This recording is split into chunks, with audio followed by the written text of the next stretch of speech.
નમસ્કાર, હું છું કેતલ અને આપ જોઈ રહ્યા છો CB24। આજે અમદાવાદ શહેરમાં 1 લાખ રિક્ષાના પૈડા થંભી જશે।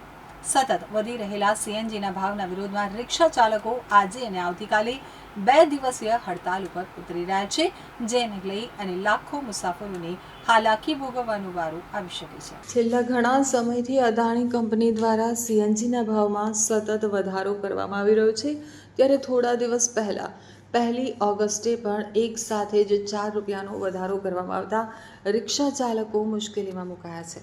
અગાઉ જ્યારે CNGના ભાવમાં વધારો કરવામાં આવ્યો ત્યારે ભાડામાં વધારો કરવા માટે પણ રિક્ષા ચાલકોએ માંગ કરી હતી, જે બાદ ટ્રાન્સપોર્ટ કમિશનર સાથે બેઠક થયા બાદ ભાડામાં વધારો કરવા મંજૂરી આપવામાં આવી હતી, પરંતુ હજુ સુધી ભાડામાં વધારા માટે સરકાર દ્વારા કોઈ નોટિફિકેશન જાહેર કરવામાં ન આવતા રિક્ષા ચાલકો વધારા સાથેનું ભાડું લઈ શકતા નથી।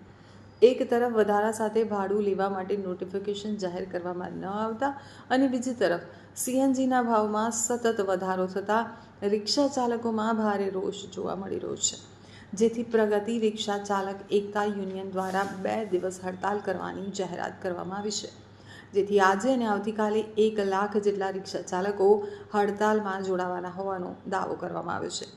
તો આજે અને આવતીકાલે 1 લાખ જેટલા રિક્ષાના પૈડા થંભી જશે, જેના કારણે મુસાફરોને પણ મુશ્કેલીનો સામનો કરવો પડશે।